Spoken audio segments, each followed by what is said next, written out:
الحمد لله رب العالمين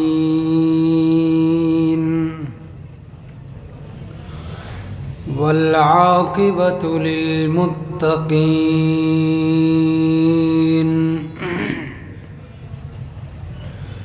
والصلاة والسلام على سيد الرسل وخاتم النبيين وعلى آله وأصحابه أجمعين، خصوصاً على الخلفاء الراشدين المهديين والذين اتبعوهم بإحسان إلى يوم الدين. أما بعد، فقد قال الله تبارك وتعالى في كلامه المجيد: أعوذ بالله من الشيطان الرجيم، بسم الله الرحمن الرحيم. وَلَقَدْ بَعَثْنَا فِي كُلِّ أُمَّةٍ رَسُولًا أَنِ اعْبُدُوا اللَّهَ وَاجْتَنِبُوا الطَّاغُوتَ، فَمِنْهُمْ مَنْ هَدَى اللَّهُ وَمِنْهُمْ مَنْ حَقَّتْ عَلَيْهِ الضَّلَالَةُ، فسيروا في الأرض فانظروا كيف كان عاقبة المكذبين. سبحان ربك رب العزة عما يصفون وسلام على المرسلين والحمد لله رب العالمين. درود شریف. اللهم صل على محمد وعلى آل محمد كما صليت على إبراهيم وعلى آل إبراهيم إنك حميد مجيد. اللهم بارك على محمد وعلى آل محمد كما باركت على إبراهيم وعلى آل إبراهيم إنك حميد مجيد.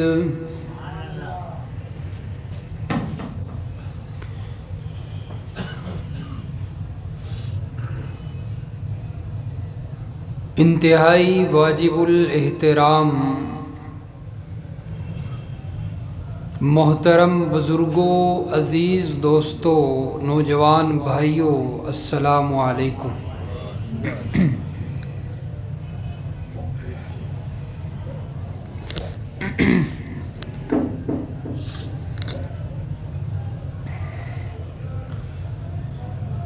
اللہ رب العزت نے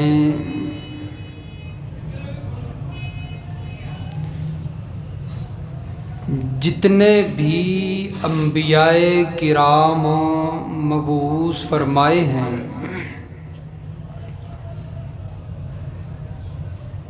کہ جن کی تعداد اللہ کے سوا کوئی نہیں جانتا،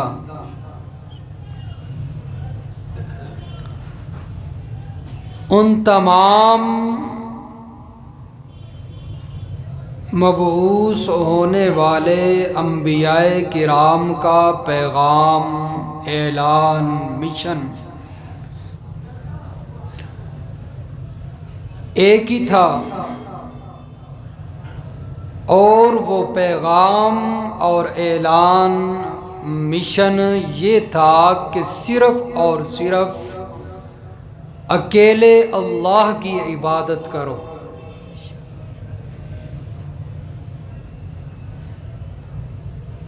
اللہ کے علاوہ باقی مخلوق کی عبادت سے بچو۔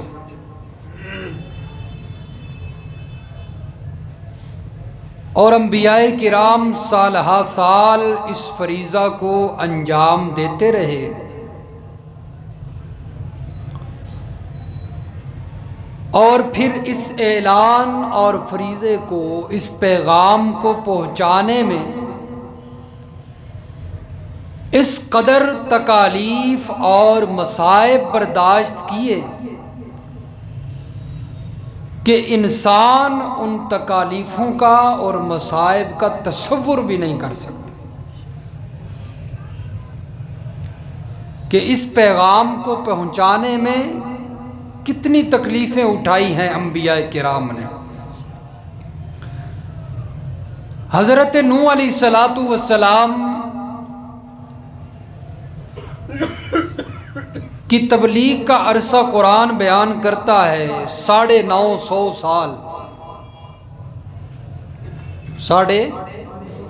950 سال وہ تبلیغ کرتے رہے اور اسی مشن کا اور اسی پیغام کا پرچار کرتے رہے۔ اور بعض دفعہ اتنی تکلیف پہنچتی، اتنی اذیت پہنچتی کہ لہو لہان ہو جایا کرتے تھے، زخمی ہو جایا کرتے تھے۔ حضرت جبریل آ کے مرہم پٹی کیا کرتے تھے۔ اس قدر تکالیف اور مصائب بیان کیے، اور کس مشن اور کس مقصد کے لیے اتنی تکلیفیں اٹھائیں انبیاء کرام نے، جو کہ اس دھرتی پر اللہ کے سب سے پسندیدہ اور محبوب ترین بندے ہیں۔ انہوں نے تکلیفیں کس مقصد کے لیے اٹھائیں، کس پیغام کے لیے اٹھائیں؟ وہ پیغام تھا اللہ کی توحید، اللہ کی وحدانیت۔ اس مقصد کے لیے انہوں نے تکلیفیں برداشت کیں۔ اور اللہ کی توحید ہے کیا؟ کہ انسان اللہ کو تنہا عبادت کے لائق سمجھے اور اس کی ذات و صفات میں اس کا کوئی شریک نہ بنائے، اس کے کوئی برابر نہ کرے، اور اس کا کسی کو ہمسر نہ بنائے۔ اس کے جو اسماء حسنہ ہیں ان کے اندر اس کی صفات میں کسی کو شریک نہ کرے۔ یہ ہے اللہ کی توحید، جس کو اللہ تبارک و تعالی نے قرآن مجید میں مختلف مقامات پہ بیان فرمایا ہے۔ اس کی اہمیت اور اس کی ضرورت۔ اہمیت تو ہے نا کہ جس کے لیے اللہ نے انبیاء کو مبعوث کیا ہے، اہمیت تو ہے نا۔ چنانچہ سورۃ البقرہ کی آیت نمبر 163 میں اللہ تبارک و تعالی اس مشن کا اعلان کرتے ہیں اور اس مشن کو بیان فرماتے ہیں۔ فرمایا وَإِلَٰهُكُمْ إِلَٰهٌ وَاحِدٌ لا الہ الا هو الرحمن الرحیم۔ تمہارا الہ، تمہارا معبود، تمہارا مشکل کشا، تمہاری پکاروں کے لائق الہ واحد، ایک الہ ہے۔ کتنے الہ ہے؟ ایک الہ ہے۔ لا الہ الا هو الرحمن الرحیم، اس کے سوا کوئی الہ نہیں۔ وہ رحمان ہے، وہ رحیم ہے۔ اسی طرح سورۃ الذاریات ہے، اور سورۃ الذاریات میں انسان کے پیدا ہونے کا مقصد بھی اللہ بیان فرماتے ہیں۔ فرمایا وَمَا خَلَقْتُ الْجِنَّ وَالْإِنسَ إِلَّا لِيَعْبُدُونَ۔ ما اريد منهم من رزق وما اريد ان يطعمون. ہم نے جنوں انسان کو اس لیے پیدا کیا ہے الا لیعبدون، وہ کس کی عبادت کرے. ان کے پیدا کرنے کا مقصد بھی یہ، وہ اللہ کی عبادت کریں، اور یہی اللہ کی توحید ہے. ما اريد منهم من رزق وما اريد ان يطعمون. فرمایا ہم یہ نہیں چاہتے کہ انسان محنت کرے اور کمائے ہمیں کھلائے. ما اريد منهم من رزق وما اريد ان يطعمون. ہم اس سے رزق کا مطالبہ نہیں کرتے، ہم اس سے کھانے کا مطالبہ نہیں کرتے، اس لیے کہ اللہ فرماتا ہے ان اللہ هو الرزاق ذو القوۃ المتین. وہ خود ہی رزاق ہے، رزق دینے والا ہے. وہ رزق دینے والا ہے، اسے رزق کا مطالبہ نہیں ہے. اس کا مطالبہ کیا ہے؟ صرف الا لیعبدون، کہ اس کی عبادت کی جائے، اس کی وحدانیت کو عام کیا جائے. اسی طرح ایک اور مقام ہے سورۃ النحل ہے، اور سورۃ النحل کی آیت نمبر 36 میں اللہ فرماتے ہیں، فرمایا وَلَقَدْ بَعَثْنَا فِي كُلِّ أُمَّةٍ رَسُولًا أَنِ اعْبُدُوا اللَّهَ. ہم نے ہر امت میں کوئی نہ کوئی رسول بھیجا، ہر امت میں کوئی نہ کوئی رسول بھیجا، اور وہ آ کر کہتا تھا ان اعبدوا اللہ، کس کی عبادت کرو. ہاں، اس کا اعلان یہی ہوتا تھا، ہر رسول کا اعلان ان اعبدوا اللہ، اس اللہ کی عبادت کرو. واجتنبوا الطاغوت، اور طاغوت سے بچ جاؤ. کس سے بچ جاؤ؟ طاغوت سے بچ جاؤ. طاغوت کہتے ہیں شیطان کی عبادت کو. اللہ تعالیٰ کو چھوڑ کر کسی کی بھی عبادت کی جائے تو وہ طاغوت کی عبادت کہلواتی. فرمایا فَمِنْهُمْ مَنْ هَدَى اللَّهُ وَمِنْهُمْ مَنْ حَقَّتْ عَلَيْهِ الضَّلَالَةُ. اللہ کے رسولوں نے اپنا مشن بیان کیا، اپنا پیغام لوگوں کو سنایا، لیکن بعض لوگوں نے ان کے پیغام کو مانتے ہوئے ہدایت کو قبول کر لیا، اور بعض لوگوں نے ان کے پیغام کو جھٹلا دیا اور گمراہی میں چلے گئے. تو معلوم ہوا اللہ نے وحدانیت کا اقرار کرنے کو ہدایت کہا ہے. جس بندے نے اللہ کی وحدانیت کو مان لیا، اس کی توحید کا اقرار کر لیا، اس کی عبادت پہ ساری زندگی ڈٹ گیا، وہ ہدایت پر ہے. اور جس نے اللہ کی عبادت چھوڑ دی وہ گمراہ ہو گیا. وہ کیا ہو گیا؟ وہ گمراہی پر ہے. بعض لوگوں نے اللہ کے نبیوں کی بات مانی اور وہ ہدایت پر چل پڑے، بعض نے انکار کر دیا اور وہ گمراہ بن گئے. اسی طرح سورۃ الانبیاء ہے، یہ توحید کی اہمیت بیان کر رہا ہوں، کتنی اہمیت ہے. سورۃ الانبیاء ہے اور اس کی آیت نمبر 25 ہے. رب العالمین فرماتے ہیں وَمَا أَرْسَلْنَا مِن قَبْلِكَ مِن رَّسُولٍ. میرے پیغمبر، ہم نے آپ سے پہلے جتنے بھی رسول بھیجے ہیں، جتنے بھی نبی بھیجے ہیں، سب کو ایک ہی پیغام دے کر بھیجا تھا، وہی مشن دے کر بھیجا تھا. جو مشن آپ کو دیا ہے، جو پیغام آپ کو دیا ہے، انہو لا الہ، انہو لا الہ، نہیں ہے کوئی الہ الا انا، میرے سوا. یہی مشن سب کو دیا تھا میرے پیغمبر. تو سب کو جو مشن ملا ہے، جو پیغام ملا ہے، وہ معمولی نہیں ہو سکتا، وہ بڑا اہمیت والا مقام ہے. اور فرمایا یہ وہ مشن ہے، یہ وہ پیغام ہے جس کے اوپر انسان کے ایمان کی بنیاد ہے، انسان کے اعمال کی بنیاد ہے۔ اگر توحید نہیں ہوگی، اگر دل اور سینہ توحید والے نظریے سے صاف ہوا، اللہ فرماتے ہیں میں کسی عمل کو قبول نہیں کرتا، میں کسی نیکی کو قبول نہیں کرتا۔ انسان روزے رکھتا رہے لیکن توحید نہیں ہے، اللہ کی وحدانیت نہیں ہے، فرمایا میں اس کے روزے قبول نہیں کروں گا۔ حج کر لے، فرمایا اس کے سینے کے اندر، اس کے دل میں عقیدہ توحید موجود نہیں ہے، میں اس کا حج قبول نہیں کروں گا، میں اس کی تہجد قبول نہیں کروں گا، میں اس کی نمازیں قبول نہیں کروں گا۔ اس لیے معلوم ہوا اسلام کی بنیاد، ایمان کی بنیاد اور اس کا فرمایا عمل کی بنیاد عقیدہ توحید پر رکھی ہے۔ اللہ نے کس پر رکھی ہے جی؟ توحید، اللہ کی وحدانیت۔ فرمایا جس نے نہیں مانا اس کی کوئی چیز قبول نہیں۔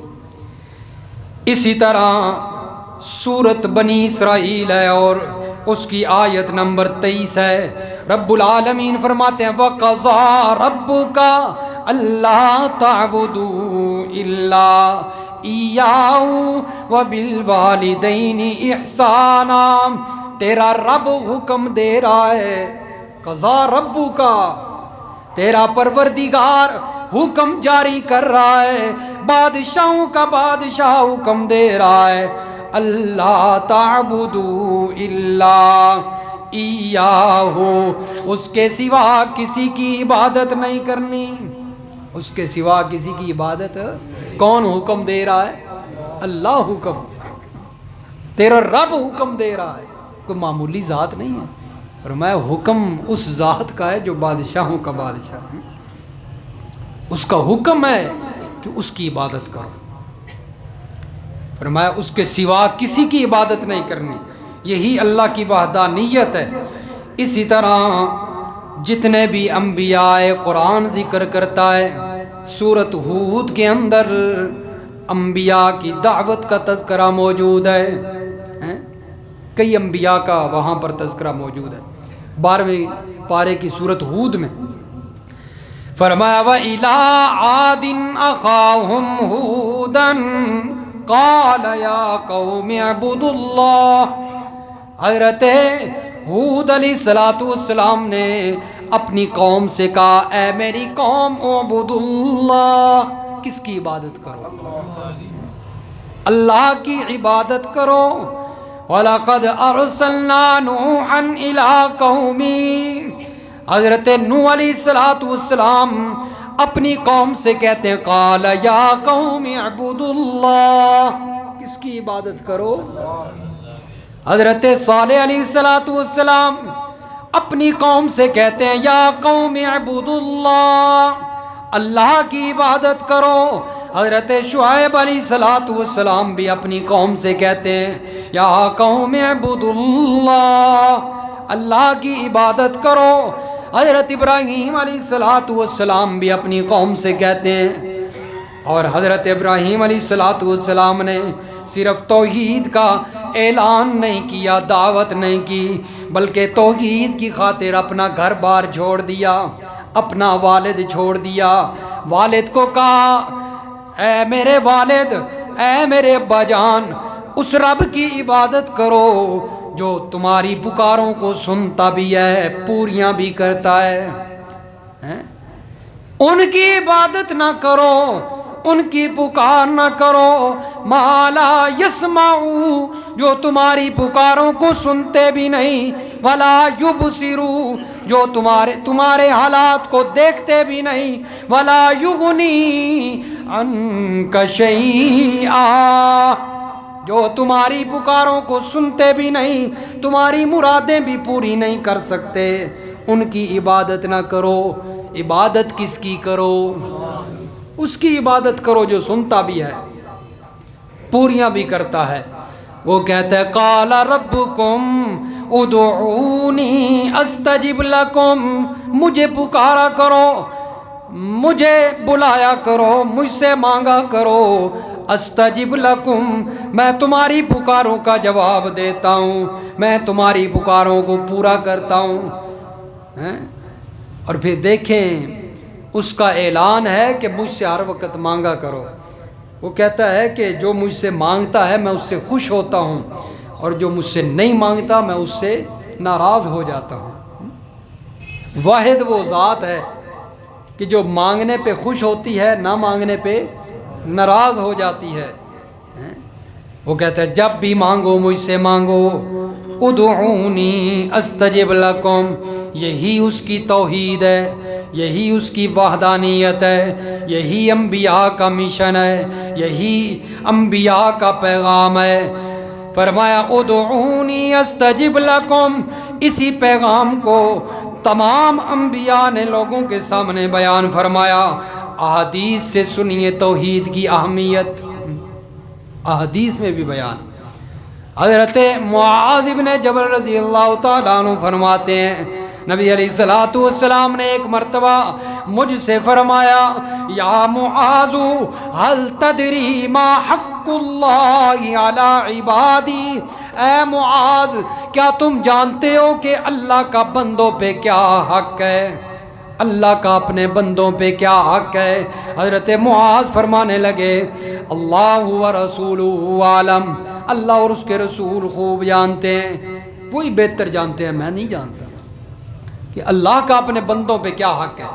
نبی علیہ الصلوۃ والسلام نے جواب دیا، فرمایا حق اللہ علی عبادی ان یعبدوا ولا یشرکوا بہ شیئا، اللہ کا اس کے بندوں پہ حق یہ ہے کہ اس کے بندے خالص اسی کی عبادت کریں، اس کے ساتھ کسی کو شریک نہ کریں۔ یہ اللہ کا بندوں پہ حق ہے کہ وہ صرف اور صرف اس کی عبادت کریں، اس کے ساتھ کسی کو شریک نہ ٹھہرائیں۔ تو جب انسان اللہ کا حق پورا نہیں نہ کرتا تو پھر اللہ فرماتے ما قدر اللہ حق کا قدری، شکوہ اللہ کرتے ہیں کہ انسانوں نے اللہ کی اس طرح قدر نہیں کی جس طرح کے قدر کرنے کا حق تھا۔ جب انسان اللہ کی عبادت نہیں کرتا گویا وہ اللہ کی حق تلفی کر رہا ہے، اللہ کا حق نہیں پورا کر رہا، اس کو دے نہیں رہا۔ کھا تو اللہ کر رہا ہے لیکن اللہ تعالیٰ سے نمک حرامی کر رہا ہے، کیونکہ جب اس کا حق نہیں دے رہا۔ حضرت معاذ نے جب جواب سنا، نبی علیہ الصلوۃ والسلام نے فرمایا معاذ یہ جانتے ہو هل تدری ما حق العباد علی اللہ، یہ تو تم نے سن لیا کہ اللہ کا بندوں پہ حق کیا ہے، اور میں نے بتا دیا، یہ بتاؤ کہ بندوں کا اللہ پہ کیا حق ہے۔ جب بندے اللہ تعالیٰ کی عبادت کریں گے تو بندوں کا کیا حق ہے اللہ پر۔ اذا فعلوا، حضرت معاذ جب رضی اللہ تعالیٰ عنہ نے وہی جواب دیا کہ اللہ اور اس کے رسول بہتر جانتے ہیں۔ نبی علیہ الصلوۃ والسلام نے فرمایا حق العباد علی اللہ اللہ یعذب من لا یشرک بہ شیئا، جس وقت انسان اللہ کا حق پورا کرتے ہیں تو پھر بندوں کا اللہ پہ یہ حق ہوتا ہے کہ اللہ اپنے بندوں کو عذاب نہ دے، اللہ اپنے بندوں کو عذاب نہ دے۔ اللہ فرماتے ہیں جب تم میرا حق پورا کرو گے تو میں اپنا حق پورا کروں گا کہ میں پھر عذاب نہیں دوں گا۔ نبی علیہ الصلوۃ والسلام نے فرمایا فإن اللہ حرم علی النار من قال لا الہ الا اللہ یبتغی بذالک وجہ اللہ، رحمت کائنات نے فرمایا اللہ نے اس بندے پر جہنم کی آگ کو حرام کر دیا ہے جو اللہ کی رضا کے لیے لا الہ الا اللہ کا اقرار بھی کرتا ہے، سمجھتا بھی ہے اور اس کو سچے دل سے مانتا ہے۔ اس پر اللہ نے کیا کر دیا ہے؟ آگ کو حرام کر دیا ہے۔ تو آج ہر بندہ لا الہ الا اللہ تو پڑھتا ہے لیکن صرف زبان کی حد تک ہے، دل میں نہیں اترا، اس لیے لا الہ الا اللہ بھی پڑھتا ہے اور سجدے کے غیروں کی کرتا ہے، سجدے اللہ کی مخلوق کے کرتا ہے، کیونکہ یہ لا الہ الا اللہ سمجھا نہیں، صرف طوطے کی طرح اس کو یاد کر لیا ہے، اب وہ یاد کیا ہوا بار بار پڑھ رہا ہے لیکن دل میں نہیں اترا، سمجھا نہیں ہے لا الہ الا اللہ کیا مطلب ہے، مفہوم کیا ہے۔ انسان اللہ سے وعدہ کر رہا ہے اور اعلان کر رہا ہے، اے میرے پروردگار تیرے علاوہ مشکل کشا، تیرے علاوہ حاجت روا، تیرے علاوہ بگڑی بنانے والا، تیرے علاوہ کھوٹی قسمتیں کھری کرنے والا، تیرے علاوہ نفع نقصان کا مالک، تیرے علاوہ میری پکاریں سننے والا، تیرے علاوہ مجھے اولاد دینے والا، تیرے علاوہ مجھے نفع نقصان کا مالک، تیرے علاوہ مجھے بینائی دینے والا، تیرے علاوہ مجھے روزی دینے والا، تیرے علاوہ میری روزی میں برکتیں دینے والا، تیرے علاوہ مجھے زندگی دینے والا، تیرے علاوہ مجھے تو موت دینے والا کوئی نہیں۔ لا الہ الا اللہ کا اقرار کیا ہے، اس بات کے اندر، اس کلمے کے اندر اقرار کر رہا ہے اور سمجھا نہیں، پھر کہتا ہے کہ علی مشکل کشا ہے، پھر کہتا ہے کہ شاہ جمال دے پتر رتا لال، پھر اولاد ان سے مانگتا ہے کیونکہ اس نے لا الہ الا اللہ سمجھا نہیں کہ توحید ہے کیا۔ قرآن کہتا ہے یخلق ما یشاء یہب لمن یشاء اناثا ویہب لمن یشاء الذکور یخلق ما یشاء۔ رب العالمین فرماتے ہیں وہ جو چاہتا ہے پیدا کرتا ہے، وہ جو چاہتا ہے پیدا کرتا ہے، اس کی اپنی مرضی ہے، جو مرضی پیدا کرے۔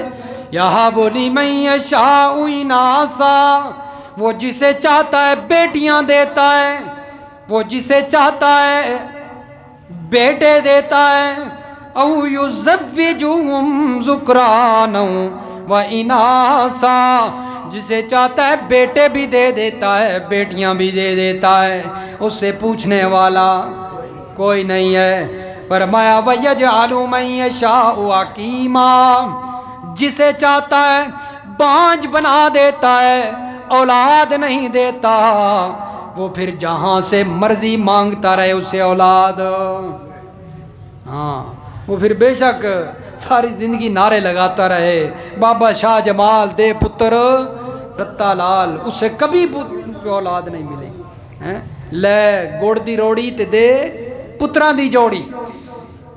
اللہ نہ چاہے کسی میں اتنی طاقت نہیں ہے کہ وہ اولاد دے سکے، اس کے اپنے پیارے، اس کے اپنے محبوب اللہ کے نبی 100 سال عمر گزر گئی مانگتے مانگتے، لیکن اللہ نے نہ چاہا تو اولاد، وہ نبی اولاد نہیں حاصل کر سکتے اپنی مرضی سے، تو آج کل کے جو ہے وہ ہیں جو اولیاء بھی نہیں ہیں ویسے ہی مشٹنڈے بنے ہوئے ہیں، غنڈہ گردی ہے نا کہ لوگوں کا مال کھا رہے ہیں اور ان کو غلط رستے پہ لگایا ہوا ہے، بیٹھے ہیں جناب مسندوں پہ اور بیٹھے ہیں گدی نشین بن کے، آتا کلمہ بھی نہیں ہے۔ اس لیے انسان کو اللہ نے عقل دی ہے، اس عقل کا استعمال کرنا چاہیے۔ اللہ بار بار یہی تو فرماتے ہیں جب بھی اللہ تعالیٰ دلیلیں بیان کرتے ہیں، افلا تبصرون افلا تذکرون افلا تاکلون، کیا تم غور فکر نہیں کرتے، کیا سمجھتے نہیں ہو؟ میں ادھر سے دلیلیں بیان کر رہا ہوں اور تم پھر جا کر وہیں پر سجدے کرتے ہو، پھر وہیں نظر و نیازیں دیتے ہو، پھر انہی سے اولادیں مانگتے ہو۔ اللہ یہی بار بار کہتے ہیں، عقل کا استعمال اللہ کہتے ہیں کرو، یہ جو اللہ نے عقل دی ہے، اس کا شعور دیا ہے، اس کا استعمال کرنا چاہیے تاکہ اپنے رب کی پہچان ہو جائے، اللہ کی وحدانیت کا علم حاصل ہو جائے۔ سب سے بڑا علم اللہ کی وحدانیت کا علم ہے کہ انسان اپنے رب کو پہچان لے۔ اللہ نے اسی مقصد کے لیے انسان کو پیدا کیا ہے کہ وہ اپنے رب کی کیا کر لے، پہچان کر لے۔ اور جو انسان ساری زندگی اپنے رب کی پہچان نہ کر سکا تو اس سے بڑا بد نصیب کوئی نہیں، اس سے بڑا بے وقوف کوئی نہیں۔ ساری زندگی اپنا مال ان گدی نشینوں پہ لٹاتا رہا، ان جھوٹے پیروں پہ لٹاتا رہا اور اپنے رب کی پہچان نہ کر سکا۔ وہ مال مانگتے ہیں اور تمہیں غلط رستے پہ لگاتے ہیں، ہم قرآن سناتے ہیں اور تمہیں مفت میں سنا کر سیدھے رستے پہ لگانا چاہتے ہیں۔ لیکن انسان کی عقل اتنی ماری گئی ہے، وہ کہتا نہیں میں پیسے دے کے گمراہ ہونا چاہتا ہوں۔ تو اس لیے اللہ کی وحدانیت، فرمایا اس کا شعور اور اس کا علم اور اس کی اہمیت قرآن مجید میں اللہ نے بیان فرمایا، اور نبی علیہ الصلاۃ والسلام نے احادیث میں بیان فرمائی۔ اور جس وقت انسان یہ علم حاصل کر لیتا ہے نا، اپنے رب کی پہچان کر لیتا ہے، پھر اس کا ثمرہ اور اس کا فائدہ کیا ہوتا ہے۔ رب العالمین فرماتے ہیں سورۃ الانعام کی آیت نمبر 82 میں، فرمایا الذین آمنوا ولم یلبسوا ایمانہم بظلم اولئک لہم الامن وہم مہتدون۔ وہ لوگ جو ایمان لے آئے، جنہوں نے اللہ کی وحدانیت کا اقرار کر لیا، وَلَمْ يَلْبَسُوا إِيمَانَهُمْ بِظُلْمٍ، اور اپنے ایمان کو ظلم کے ساتھ ملایا نہیں۔ ایمان کو ظلم کے ساتھ، ظلم سے کیا مراد ہے؟ شرک، ان الشرک لظلم عظیم۔ ظلم کے ساتھ اپنے ایمان کو نہیں ملایا، اس کے ساتھ نہیں ملنے دیا، پکے موحد بن گئے، پکا عقیدہ توحید والا بنا لیا۔ فرمایا اولئک لہم الامن وہم مہتدون، یہی لوگ ہیں جو زمین کے اوپر امن قائم کرنے والے ہیں۔ آج ہر بندہ چاہتا ہے کہ زمین کے اوپر کیا آ جائے؟ امن آ جائے، اور سب سے بڑا امن توحید ہے، اور سب سے بڑا فساد شرک ہے۔ قبروں کی پوجا، قبروں پہ سجدے، قبروں پہ چڑھاوے، چادریں چڑھا رہا ہے، نذرانے دے رہا ہے، یہ سب سے بڑا فساد ہے زمین میں۔ ہر انسان امن چاہتا ہے، لیکن امن کیسے آئے گا اس کو نہیں پڑھنا چاہتا۔ فرمایا اللہ کی وحدانیت سے امن حاصل ہوتا ہے، یہ فائدہ ہوتا ہے اس سے جب انسان خالص توحید والا بن جاتا ہے۔ اور ایک اور فائدہ اللہ کے پیغمبر نے حدیث پاک میں بیان فرمایا، فرمایا قیامت کے دن اگر ابن آدم، اللہ مخاطب کرتے ہیں اے ابن آدم، اے آدم کی اولاد، قیامت کے دن تم زمین بھر گناہ لے کر میرے پاس آ جاؤ۔ زمین کتنی بڑی ہے اس کا اندازہ نہیں، ہمیں نہیں پتا کہ اس کے کنارے کہاں کہاں، اللہ کے سوا کوئی نہیں جانتا۔ زمین بھر اگر تم میرے پاس گناہ لاؤ گے، لیکن شرط یہ ہے کہ مجھ سے اس حال میں تمہاری ملاقات ہو کہ تم نے زندگی میں کبھی بھی شرک نہ کیا ہو۔ اللہ فرماتے ہیں زمین بھر بھی گناہ ہوں گے تو میں تمہیں بخش کر زمین بھر وسعتیں تم پر پھیلا دوں گا، رحمتیں پھیلا دوں گا، بخشش جاری کر دوں گا۔ یہ وہ اللہ کی نعمت ہے توحید، کہ جس کی وجہ سے انسان کے گناہوں کو اللہ معاف کر دیتا ہے، اور شرک وہ نحوست ہے کہ جس کی وجہ سے انسان کی پکڑ ایسی ہوتی ہے کہ کبھی چھوٹ نہیں۔ تو اس لیے میرے دوستو، اللہ کی وحدانیت اور اللہ کی توحید جس کی اہمیت آپ کے سامنے قرآن و حدیث کی روشنی میں بیان کر دی گئی ہے، اس کا علم حاصل کرنا اور اپنے رب کی پہچان کرنا انتہائی انسان کے لیے ضروری ہے۔ اللہ تعالیٰ سمجھ نصیب فرمائے، عمل کی توفیق۔